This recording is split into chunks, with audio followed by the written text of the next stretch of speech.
Revelação do Apocalipse, capítulo de número 3. Quem encontrou, diga amém. Amém.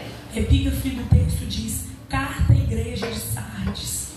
Ao anjo da igreja em Sardes, escreva: essas coisas diz aquele que tem os 7 Espíritos de Deus e as 7 estrelas. Conheço as obras que você realiza, que você tem fama de estar vivo, mas está morto. Fique vigiando e fortaleça o restante que estava para morrer, porque verifiquei que as obras que você realiza não são íntegras na presença do meu Deus. Lembre-se, pois, do que você recebeu e ouviu. Guarda-o e arrependa-se. Se você não vigiar, virei como ladrão, e você de modo nenhum saberá em que hora virei contra você. Mas você tem aí em Sardes umas poucas pessoas que não contaminaram as suas vestes. Elas andarão comigo vestidas de branco, pois são dignas.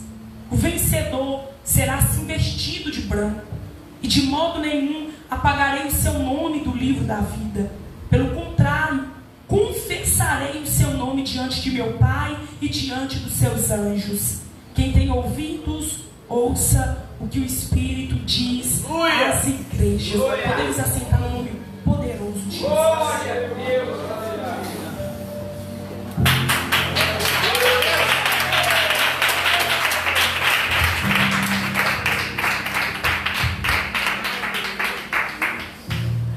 Meus irmãos, nós estamos diante do texto profético, do livro profético chamado Apocalipse. Apocalipse, como o próprio nome diz, ele significa revelar, trazer à tona, colocar diante da luz, desnudar. O autor humano da revelação do Apocalipse é o apóstolo João. O apóstolo João não é tão somente o autor humano da revelação do Apocalipse, como também de outros 4 livros, 3 cartas que levam o seu nome e também o evangelho que carrega o seu nome, totalizando 5 livros no Novo Testamento da autoria do apóstolo João.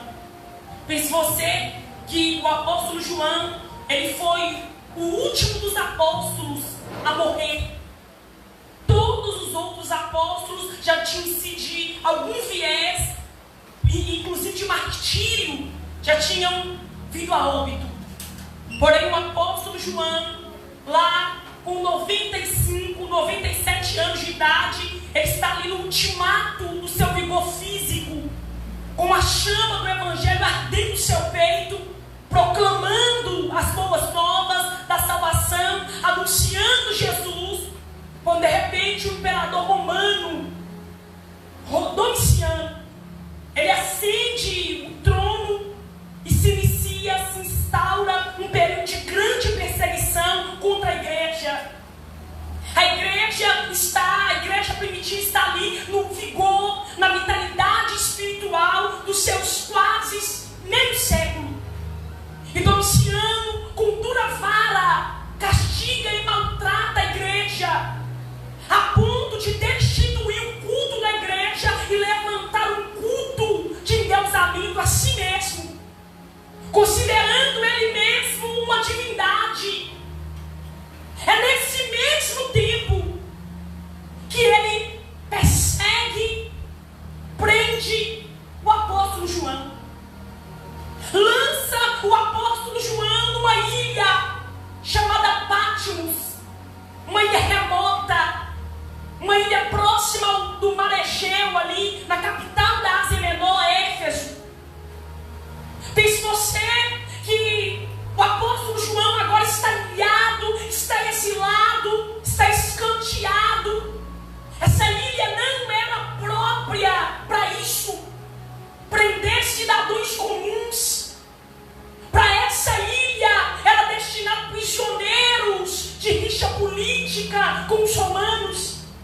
Porém está lá o servo de Deus.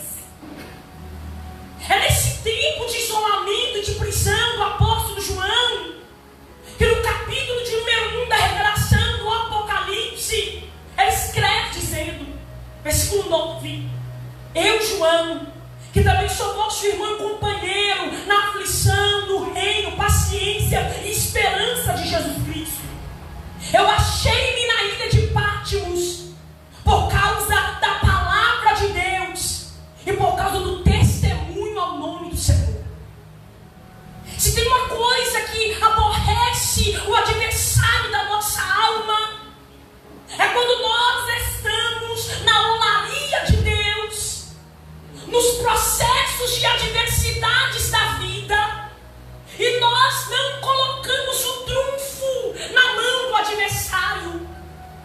O apóstolo João, no versículo 9, ele está dizendo: eu sei o motivo dessa aprovação. Meu Deus. Eu sei o motivo de estar no olho do furacão. Eu estou aqui porque eu não neguei o evangelho de Cristo. Eu estou aqui pelo testemunho ao nome do Senhor. Eu sei por qual motivo eu padeço tais coisas. Há uma palavra de Deus para sua alma. O adversário não vai ter crédito nessa prova. O adversário não vai ter crédito na olaria e na prensa que Deus te destinou. Se eu fosse você, olhava para o céu nessa noite, oh glória a Jesus, apontava para o Cristo que está te provando, mas não está ausente de você. Apontava o nível de prova para aquele que não te abandonou. Ele está contigo. O apóstolo João está batendo no peito e está dizendo: eu sei o motivo de eu estar passando por isso aqui. Eu não neguei aquele que eu sirvo. É quando no capítulo 1 do próprio testemunho dele, ele diz: eu na ilha de Pátimo, escanteado aqui, isolado aqui pelo testemunho ao nome do Senhor, o meu espírito foi arrebatado no dia do Senhor. Um domingo, essa expressão dia do Senhor é a expressão domingo romano. Eu fui arrebatado no dia do Senhor. E de repente, o Senhor me mostra uma visão. E nessa visão eu vejo semelhante ao Filho do Homem, no meio dos 7 castiçais de ouro, símbolo das 7 igrejas da Ásia Menor, com quem o Senhor vai falar posteriormente. João começa a narrar toda a visão que ele tem, toda a cena que ele tem, porque cadeias humanas não são tão poderosas a ponto de parar a atuação do Espírito. João está preso, mas Deus tem uma revelação para lhe entregar. Está provado, mas Deus tem um cubo de visão para lhe entregar. Está isolado da comunidade humana, mas os céus, o exército celestial está pronto para lhe entregar visão do céu. Eu não sei qual é o nível da sua prova, eu não sei qual é o nível da sua luta, mas se eu fosse você, apontar os seus olhos para os céus, é de lá que vem o teu socorro, o teu auxílio. Louvado seja Deus. Texto bíblico nos diz que quando João vê a sina de Jesus glorificado, versículo 17, eu quando vi, caí aos seus pés como morto. Estremeci, caí morto, mas ele estendeu para mim a sua mão direita, a sua destra, dizendo: não temas, porque eu sou o primeiro e eu também sou o último. Olha o que Jesus está dizendo para o apóstolo João: sem temor, João, sem receio, João, eu sou o primeiro, eu sou o último, eu sei como termina isso aqui. Sem apavoramento, João, Deus. eu sei como termina isso aqui. Eu sei qual será o final da sua história. Aquieta-te. Deus está rigorosamente no controle de todas as coisas. Ele está te dizendo: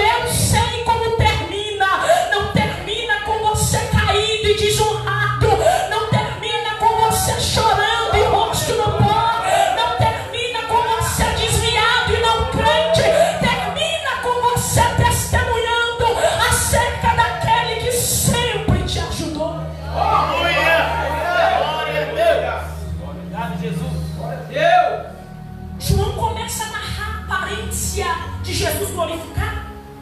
Eu imagino que você, em todos esses domingos, hoje era quinta, todos esses domingos, já tenha tido um aparato aqui muito grande da revelação do Apocalipse.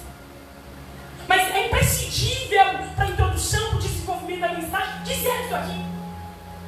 Ele narra a aparência de Jesus glorificado, vestes brancas até os pés, pés como um latão reluzente, cabeça e cabelos brancos como a neve, olhos como chama de fogo, rosto brilhando mais do que a luz do sol ao meio-dia, voz como voz de muitas águas, nas mãos a chave do inferno e da morte, acinturado com um cinturão de ouro, espada aguda de 2 gumes saindo da sua boca, glórias, na sua coxa escrito Rei dos Reis e Senhor dos Senhores. Tudo que vê, João, escreve e envia 7 igrejas da Ásia Menor. A motivação da visão é entregar um cumbo de 7 cartas que seriam destinadas a 7 igrejas da Ásia Menor. É por isso que do capítulo 2 até o capítulo 3 nós vamos ver esse cumbo de 7 cartas. Primeira carta é destinada à capital da Ásia Menor. Primeira carta destinada à igreja em Éfeso. Nós vemos o teor da carta, o Senhor saudando a igreja, se apresentando à igreja. Eu sou aquele que sou verdadeiro, eu sou aquele que possui as 7 estrelas na minha mão direita, eu sou aquele que caminho ou ando, estou, passeio no meio de 7 castiçais, eu sou aquele que tem todo o poder.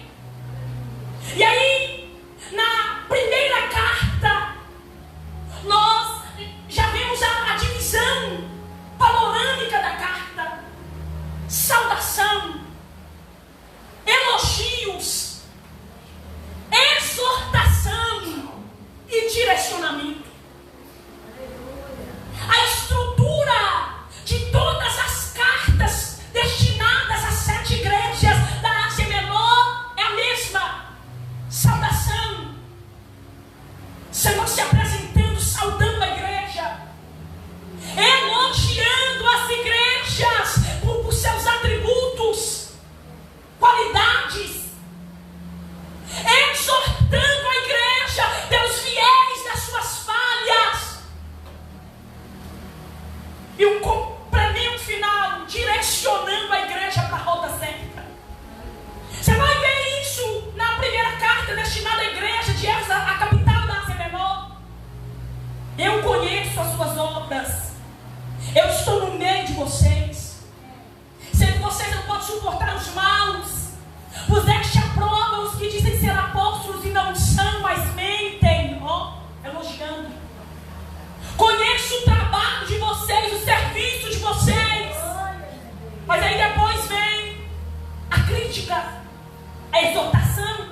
Versículo 5 do capítulo 2. Tenho, porém, contra ti que abandonaste o teu primeiro amor. Direcionamento, o que fazer? Lembra depois de onde caíste, arrepende-te, volta à prática das primeiras obras. Fechamento da carta. Quase todas as cartas têm esse mesmo desfecho. Quem tem ouvidos, ouça o que o Espírito diz às igrejas. Pense você que nós estamos diante da quinta carta destinada à quinta igreja. A quinta carta é destinada para a igreja que estava em Sardes, não conhecida e comentada. Sardes, capital da antiga Lídia. De modo geográfico, Sardes estava no meio de montanhas, de rochas. Isso para uma cidade de modo geográfico, era muito importante. Porque vindo guerra, essa cidade não seria abalada. Sardes, capital da Lídia, ela tinha também um padrão de moralidade. Quem seguia e servia verdadeiramente a Deus. Porém, como em Éfeso havia um templo dedicado à deusa Diana, em Sardes havia também uma deusa que era adorada, Ártemis. Pense você que essa cidade também se dobrava diante de um monumento de idolatria. Essa cidade também se gabava por estar fortificada em um lugar onde o inimigo não podia nos alcançar. Mas aí, de repente, quem está falando a essa igreja não é seus inimigos. Quem está falando a essa igreja localizada em Sardes, centro de idolatria, é o próprio Senhor Jesus. Aleluia. Jesus olha para essa igreja e diz: eu possuo as 7 estrelas. Eu possuo as 7 estrelas. E eu sou aquele que possui os 7. Oh, glória a Jesus! Os 7 castiçais de ouro. E tem o Espírito de Deus. Conheço as suas obras. Essa expressão de obras não é uma expressão para serviço. Costumeiramente, a gente atrela isso. Conheça as suas obras e a gente imagina que há algum serviço na obra de Deus. Conheço você, que você canta, evangeliza e tal. E não é essa a intenção aqui no literário. Jesus está dizendo para essa igreja: eu conheço você fora daqui. Que Jesus está dizendo para Sardes eu sei quem vocês são quando não estão dentro do templo. Eu conheço as suas obras. Glória a Deus. Obras não diz só de um serviço na casa de Deus. Obras diz a despeito de frutos praticados por nós em uma vida cotidiana, diária. Jesus está dizendo para os irmãos da igreja de Sardes: eu sei quem são vocês. Glória a Deus. Aleluia. Oh, e aí de repente Jesus olha para essa igreja aqui é uma igreja caracterizada por um volume menor de elogios da parte de Deus. Essa igreja aqui é uma igreja caracterizada por o menor volume possível de elogios da parte de Deus. Aí Jesus salta e vai para o mais cortante para essa igreja. Eu sei que vocês têm fama de estarem vivos, porém vocês estão mortos. Olha, eu sei que a fama de vocês é de estar vivo, mas eu sei que vocês estão mortos. Eu diria que esse é o slogan da atualidade: fama de quem vive, mas morto. Porque a aparência, olha para mim, irmãos, se apresentar fala a despeito do que nós queremos expor e a possuir. Mas o que Deus está dizendo é: eu conheço vocês além da vitrine. Eu conheço vocês além daqui. E eu sei que a fama de vocês é: estou vivo. Mas eu sei que vocês estão mortos. Há uma palavra de Deus para nós aqui nesta noite. Nós não iremos propagar esse slogan, oh glória a Jesus, de estar vivos, porém com essência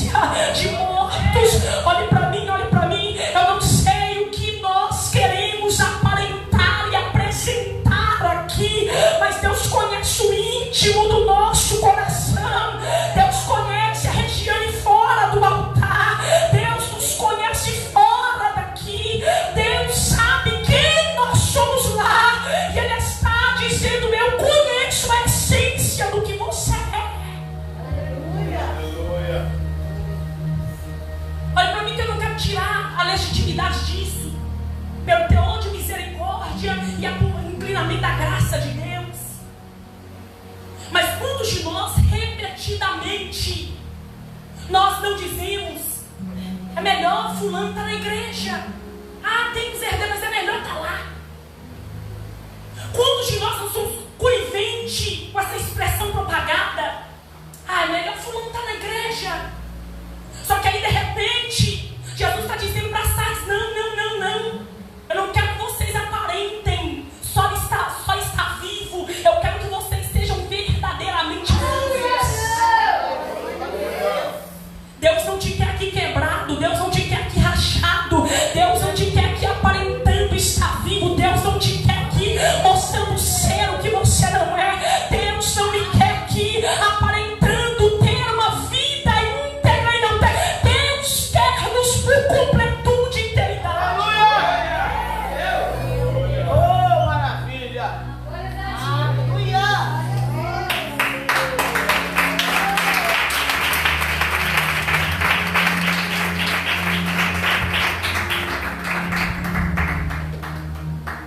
Nós costumeiramente propagamos essa expressão que é condenada que é a luz da palavra.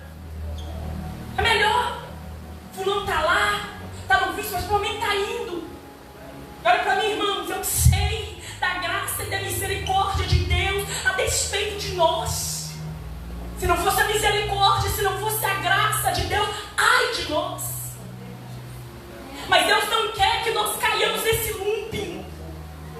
Eu estou indo à igreja, mas eu não abandono os vícios. Eu estou indo à igreja, mas meu coração não é verdadeiramente liberto. Eu estou indo à igreja, mas não desapego e não renuncio o que Deus não quer. Eu estou indo à igreja, mas esse aqui é um vício de estimação, pecado de estimação. Eu estou indo à igreja, todo mundo está me vendo, então tá bom. Deus está te dizendo: eu te quero além daqui. A igreja não, oh glória a Jesus.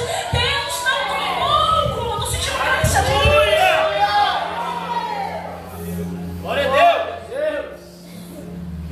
Deus não quer que você seja tão somente uma ovelha para um pastor cuidar. Deus quer que você seja salvo para Ele. Aleluia! Eu vou repetir isso aqui. Deus não quer que você seja apenas um membro com a credencial de quem lista tudo. Veio no culto hoje, veio no ensaio, louvou no conjunto, está dando dízimo. Oh, glória a Jesus, é verdadeiramente crente, a roupa é de crente. Deus está nos dizendo aqui: eu não quero formar uma ovelha tão somente para um pastor. Eu não quero um slogan de estou vivo. Eu quero você além Eu não sei você, mas que o Espírito de Deus me tenha por completo. Eu não sei se você pode dizer isso aqui nessa noite, mas que o Espírito de Deus os tenha por completo. Deus não quer só uma casca. Deus quer os corações.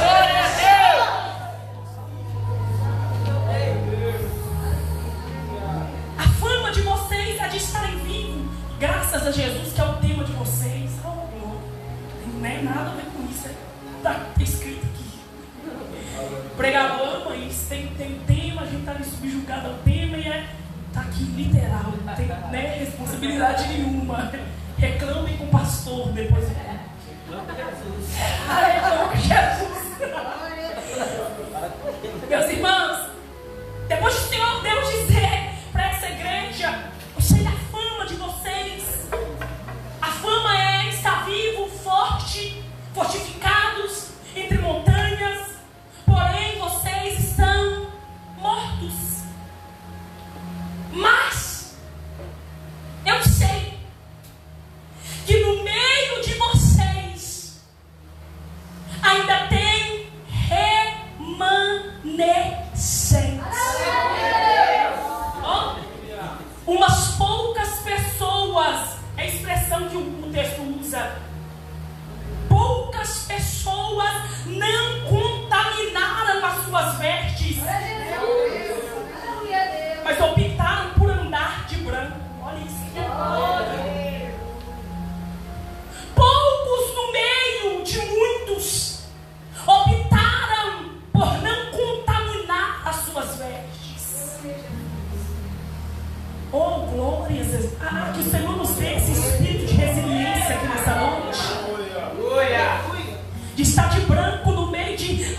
glória a Jesus, de uma comunidade que está com vestes sujas, de estar inteiro diante de uma multidão que está quebrado.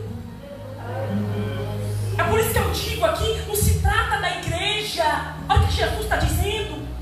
Vocês são tudo isso, você tem fama de quem vive tão bom, mas eu sei que no meio de vocês tem pouca gente. E essas poucas pessoas estão vestidas de branco. É por isso que eu digo, não existe igreja ruim para quem quer ser crente de verdade. Aleluia. Crente de verdade é crente de verdade em qualquer igreja. Aleluia.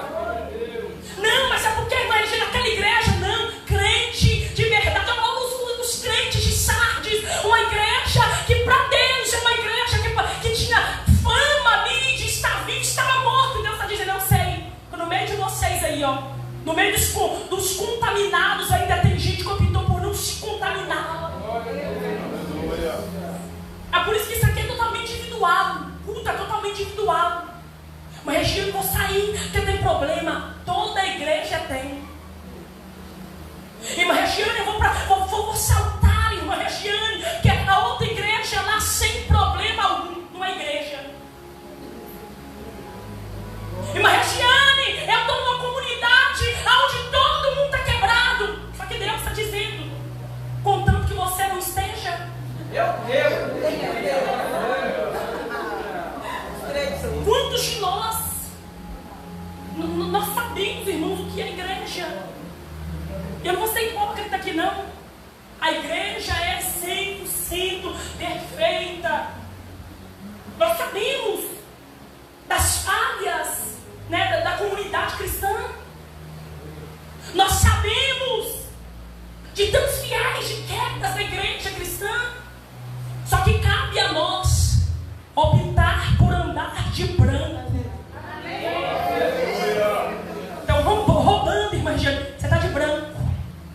Irmã Regiane, são crentes aqui e não lá. Você está de branco. Oh, glória a Jesus.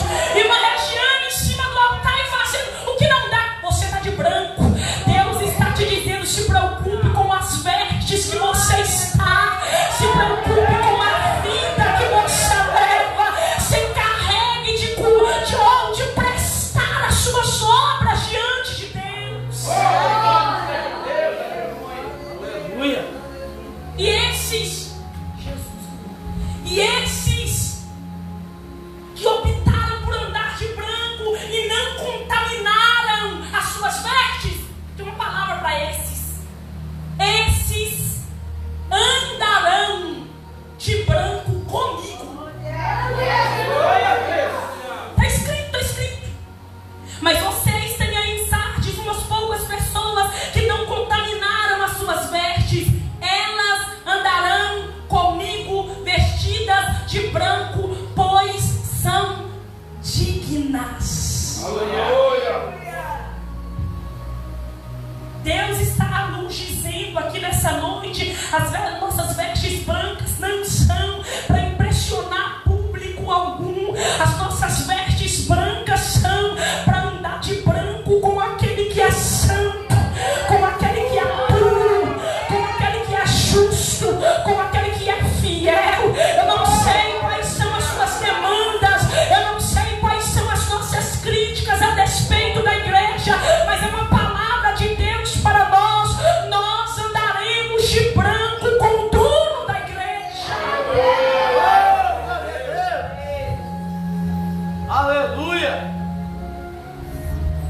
Aí Jesus, ele encerra a carta ao vencedor. Ao vencedor. Essa igreja aqui, ela também tem uma característica a despeito das outras igrejas. Quando você vai meditar na carta destinada à igreja de Esmirna, você vai ver lá Jesus dizendo assim: eu sei que vocês sofrem tribulação e vocês ainda padecerão uma tribulação. Ser fiel até a morte. Está vindo uma perseguição aí para vocês.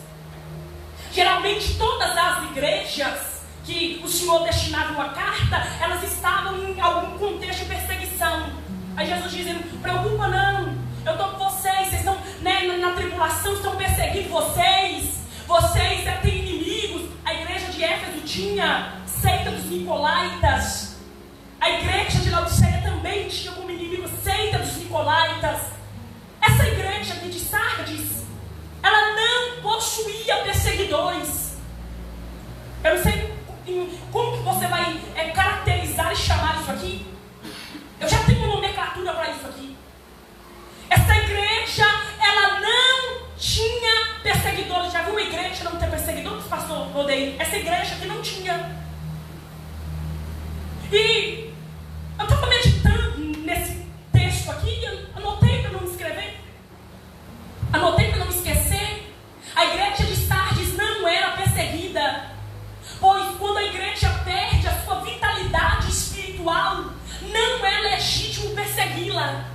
Ou seja, se a igreja não tem o que de mais precioso precisa ter, para o que é que o adversário vai gastar o tempo dele perseguindo essa igreja? Então, se eu fosse você, louvava a Deus. Porque essa perseguição está vindo é porque você é crente de verdade. Porque essa aprovação está vindo é porque você é crente de verdade. Não, não, não, não. Uma igreja só é perseguida se dentro dela houver o que de mais precioso ela tem, a presença de Deus. Você pode adorar a Deus pelas lutas aqui nessa noite.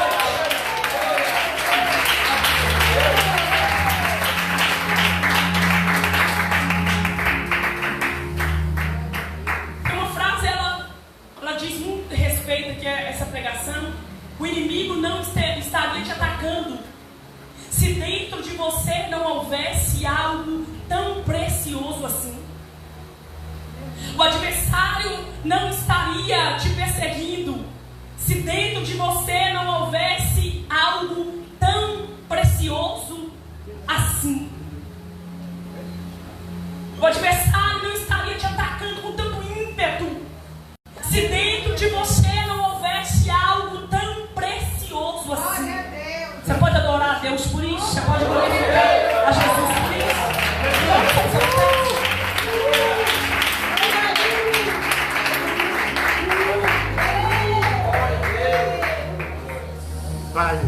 O fechamento dessa carta é o mesmo fechamento para as outras cartas. Glória a Deus. Quem tem ouvidos, ouça o que o Espírito diz às igrejas. Glória a Deus.